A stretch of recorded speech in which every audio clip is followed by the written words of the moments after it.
Good morning student, class 12।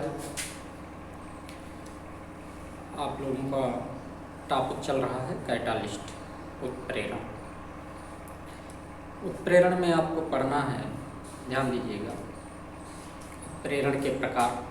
तो उत्प्रेरण के प्रकार जैसे सामान्य उत्प्रेरण और विषमांगी उत्प्रेरण आपको बताया गया है। इसके अतिरिक्त पॉजिटिव कैटालिस्ट और नेगेटिव कैटालिस्ट, स्व उत्प्रेरण, प्रेरित उत्प्रेरण, ऑटो कैटालिस्ट, इंड्यूस्ड कैटालिस्ट के बारे में बताया जा चुका है।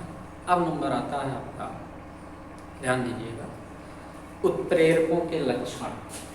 उत्प्रेरकों के लक्षण, उत्प्रेरक के लक्षण, उत्प्रेरक के लक्षण। तो ध्यान दीजिएगा, इम्पॉर्टेंट टॉपिक है उत्प्रेरक के लक्षण। तो आपको हम बता दें कि उत्प्रेरक निम्न प्रकार के लक्षण व्यक्त करते हैं।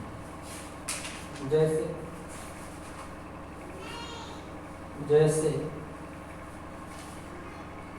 उत्प्रेरक किसी रासायनिक अभिक्रिया को संचालित नहीं करते। नंबर 1 क्या है?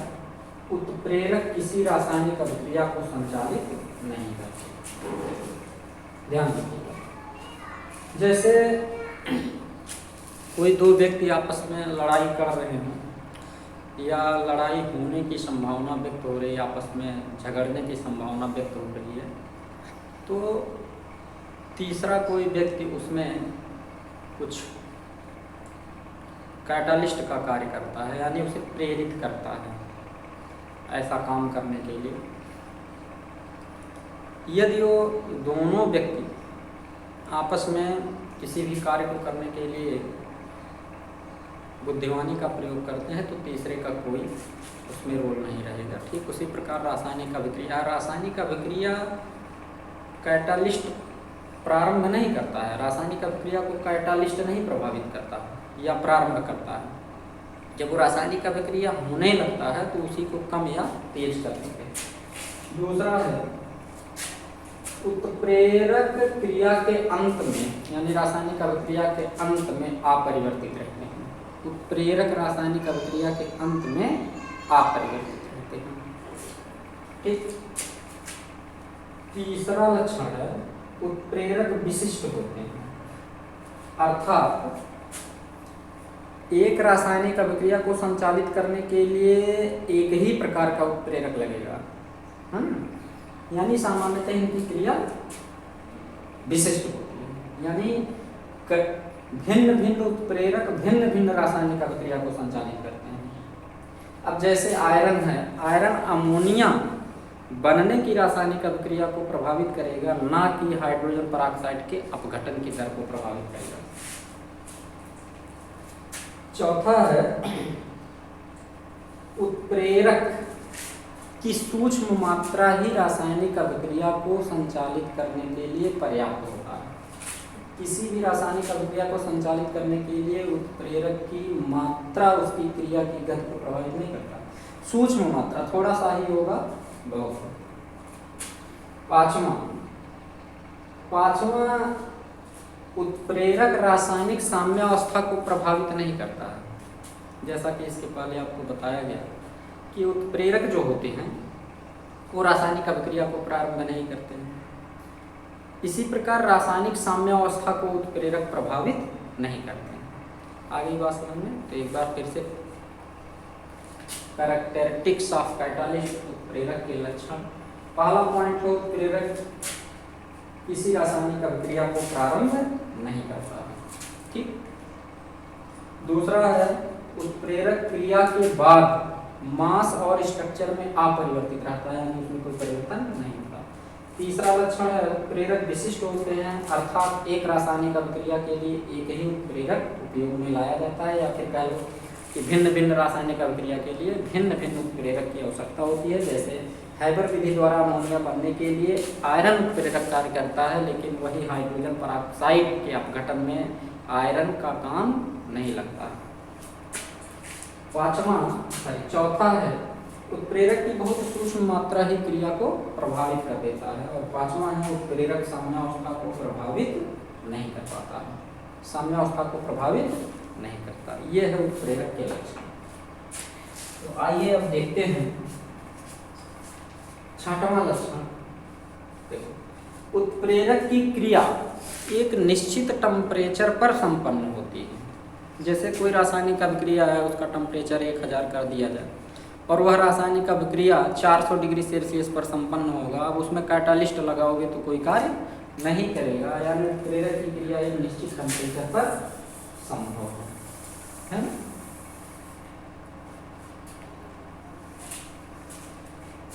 उत्प्रेरण कम संक्रियण ऊर्जा वाले पथ का चुनाव करके, उत्प्रेरण सातवां पॉइंट है, उत्प्रेरण कम संक्रियण ऊर्जा वाले पथ का चुनाव करके क्रिया की गति को बढ़ाते हैं।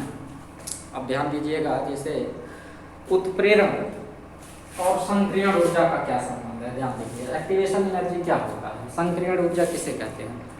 वह न्यूनतम ऊर्जा जो अभिकारक अणु ग्रहण करके प्रोडक्ट में परिवर्तित होता है, उसे हम एक्टिवेशन एनर्जी कहते हैं। संक्रियण ऊर्जा, तो संक्रियण ऊर्जा जितना ही कम होगा, अभिक्रिया की दर उतना ही क्या होगी, अधिक होगी।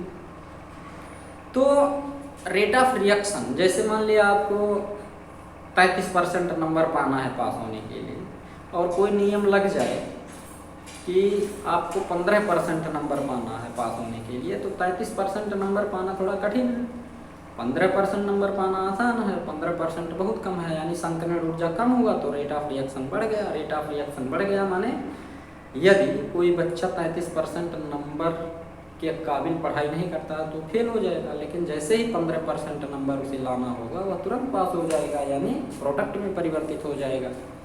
तो संक्रियण ऊर्जा, उत्प्रेरण जो होता है वो कम संक्रियण ऊर्जा वाले पथ का चुनाव करके क्रिया की गति को क्या करता है, बढ़ा देता है।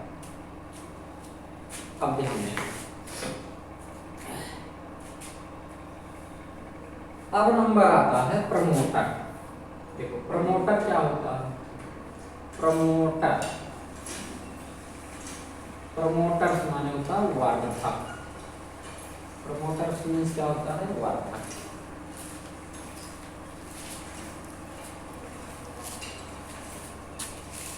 प्रमोटर मीन्स क्या होता है, वर्धक। अब देखिए वर्धक क्या होता है कि वे पदार्थ जो स्वयं उत्प्रेरक का कार्य नहीं करते हैं किंतु उत्प्रेरक की क्रियाशीलता को बढ़ा देते हैं, उसे हम क्या कहते हैं, प्रमोटर। अब देखो कैटालिस्ट के साथ एक नया पदार्थ कार्य करने लगता है कभी कभी, जैसे कैटालिस्ट की क्रियाशीलता बहुत कम है, ठीक। अब कैटालिस्ट की क्रियाशीलता कम है तो अब क्रिया की दर को प्रभावित नहीं कर पा रहा, तो वहाँ प्रमोटर कार्य करता है। क्या कार्य करता है, प्रमोटर।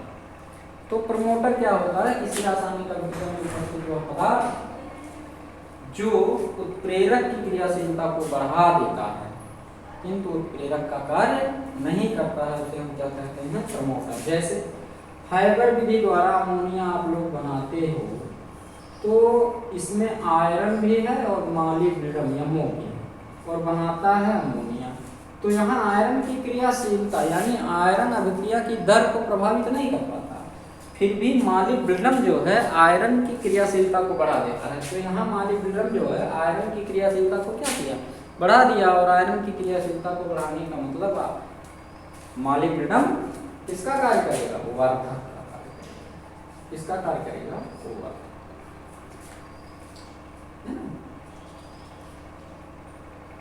अब नंबर आता है, ध्यान दीजिएगा, कैटालिटिक पॉइजन।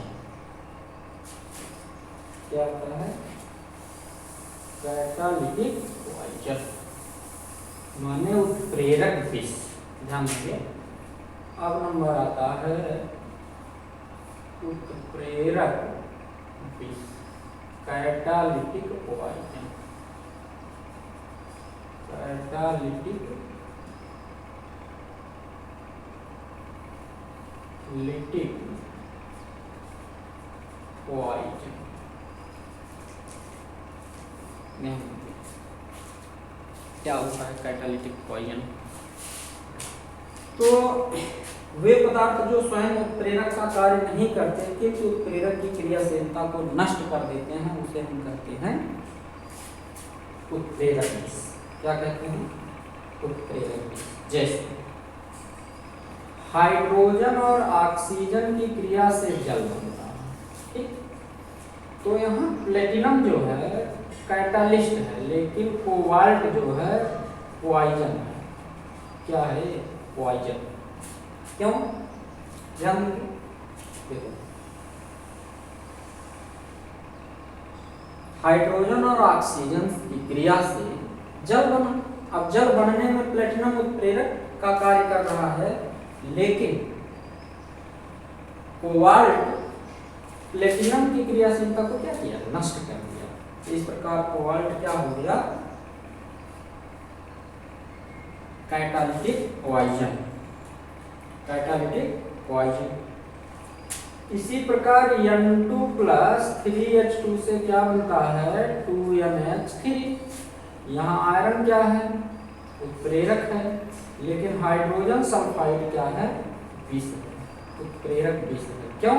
क्योंकि हाइड्रोजन सल्फाइड आयरन की क्रियाशीलता को नष्ट कर देता है, ठीक। अब ध्यान देंगे, अब नंबर आता है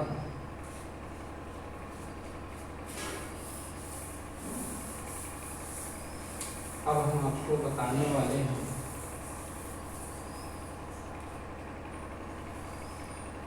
देखो mechanism of catalyst. Mechanism of catalyst. उत्प्रेरक की क्रिया, उत्प्रेरक की क्रिया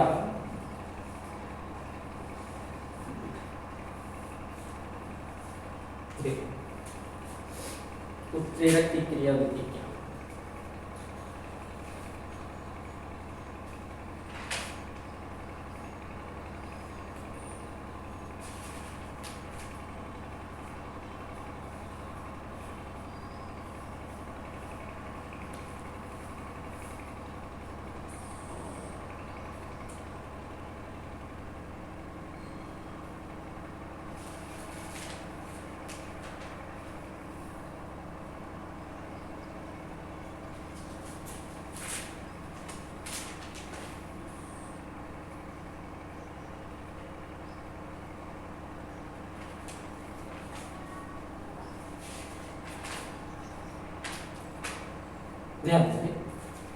उत्प्रेरक की क्रिया। उत्प्रेरक की क्रिया विधि की व्याख्या करने के लिए समय समय पर कई सिद्धांत दिए गए, लेकिन कुछ या तो प्रायोगिक आधार पर या तो सैद्धांतिक आधार पर अमान्य कर दिया गया। लेकिन बाद में उत्प्रेरक की क्रिया विधि की स्पष्ट व्याख्या करने के लिए दो सिद्धांत उपयोग में लाए गए। Number 1 intermediate compound formation theory. Number 1 क्या है? Intermediate compound formation theory. Formation theory means माध्यमिक यौगिक बनने का सिद्धांत। ये क्या है? माध्यमिक यौगिक बनने का सिद्धांत। बनने का। और दूसरा सिद्धांत है, ध्यान दीजिए, मॉडर्न एडजॉर्प्शन थियरी, आधुनिक अधिशोषण सिद्धांत। आधुनिक अधिशोषण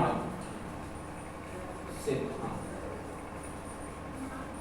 आधुनिक अधिशोषण सिद्धांत, मॉडर्न एब्जॉर्प्शन थियरी।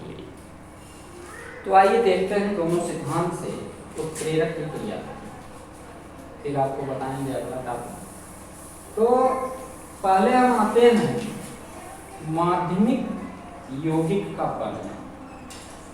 माध्यमिक यौगिक का बनना।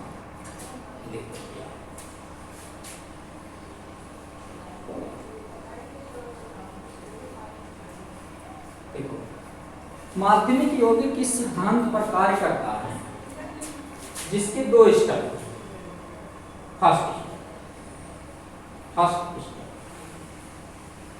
फर्स्ट स्टेप सर्वप्रथम उत्प्रेरक अपने बंधुता के अनुसार अभिकारक अणु से क्रिया कर लेता है और माध्यमिक यौगिक बनाता है। ध्यान दीजिएगा, माध्यमिक यौगिक बनने का सिद्धांत उत्प्रेरक की क्रियाविधि को निर्धारित करने के लिए कैसे समझाया जा रहा है। तो इसके दो स्टेप हैं, first step, second step. First step क्या है? सर्वप्रथम उत्प्रेरक अपने बंधुता के अनुसार अभिकारक के अणु से क्रिया कर लेता है और माध्यमिक यौगिक बनाता है। सेकंड स्टेप क्या है? प्रथम पद में बना हुआ, ध्यान दीजिए, सेकंड स्टेप क्या है? सेकंड स्टेप ध्यान दीजिएगा। फर्स्ट स्टेप में उत्प्रेरक अपने बंधुता के आधार पर अभिकारक अणु से क्रिया करके माध्यमिक यौगिक बनाता है। और सेकंड स्टेप क्या है? प्रथम पद में बना हुआ माध्यमिक यौगिक अस्थायी होता है जो अभिकारक अणु के दूसरे अणु से क्रिया करके प्रोडक्ट बनाता है तथा उत्प्रेरक को रीजनरेट कर देता है। दो स्टेप, फर्स्ट सेकंड। सर्वप्रथम उत्प्रेरक अभिकारक अणु के साथ बंधुता के अनुसार माध्यमिक यौगिक बना लिया। दूसरा, माध्यमिक यौगिक अस्थायी होता है जो अभिकारक अणु के दूसरे मॉलिक्यूल से क्रिया करके प्रोडक्ट बनाता है और उत्प्रेरक को रीजनरेट कर लेता है। जैसे ध्यान दीजिए, नंबर 1, माना कोई रासायनिक अभिक्रिया इस प्रकार है। माना कोई रासायनिक अभिक्रिया इस प्रकार है, ध्यान दीजिएगा, इस प्रकार है। क्या है? देखिए, ए और बी और सी क्या बनाते हैं? A B product. सी क्या है? कैटालिस्ट। सी क्या है? कैटालिस्ट। देखो यहां समझना है, अब करना क्या है? नंबर 1,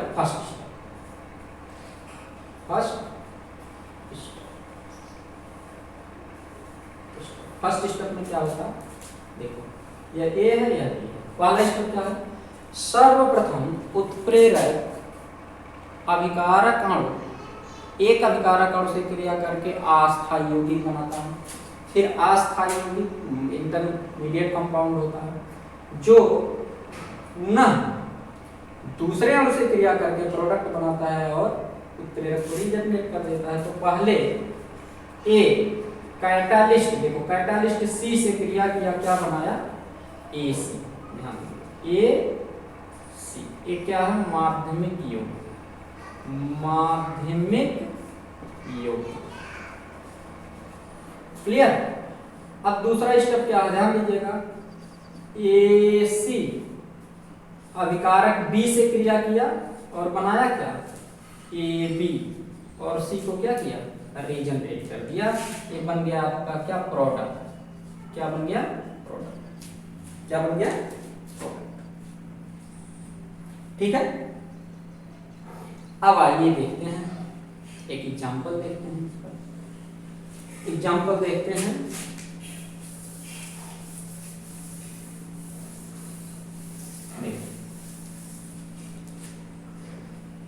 देखो उदाहरण है, सल्फर डाइऑक्साइड और ऑक्सीजन क्रिया करता है नाइट्रिक ऑक्साइड की उपस्थिति में। यह है आपका उत्प्रेरक।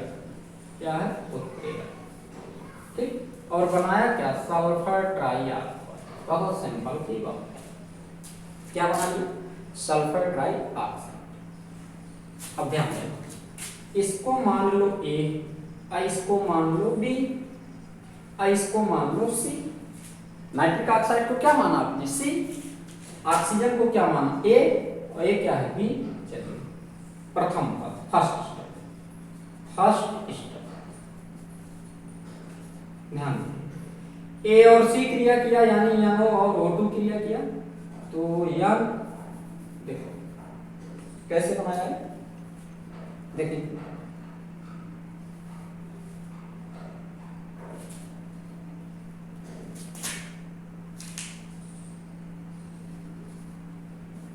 टू NO प्लस क्या O2, यही तो है, या O2 plus 2NO gives out 2NO। यह है माध्यमिक युग्म।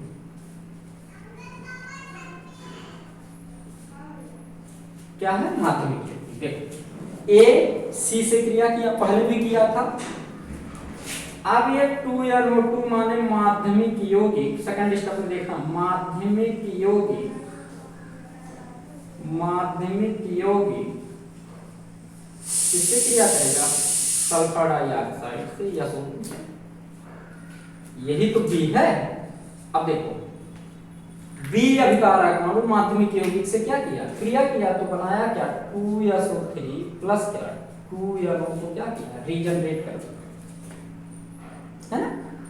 ये क्या है, उत्प्रेरक है और ये क्या है, प्रोडक्ट है। ठीक है, तो इस प्रकार माध्यमिक यौगिक बनने का सिद्धांत। ठीक है, सेकंड आता है आधुनिक एब्जॉर्प्शन थियरी, यानी अधिशोषण सिद्धांत। क्या आता है, अधिशोषण सिद्धांत। क्लियर। इसमें किसी को कहीं कोई दिक्कत है, वीडियो 2-3 बार देखेंगे, समझेंगे। बहुत इंपॉर्टेंट टॉपिक है, कल आपको हम बताएंगे, ध्यान दीजिएगा। एंजाइम कैटालिस्ट और उनकी क्रियाविधि और उससे कुछ रिलेटेड क्वेश्चन हो सकता है कल ये चैप्टर समाप्त हो जाए, नहीं तो परसों समाप्त हो, फिर हम शुरू करेंगे सेकंड पेपर।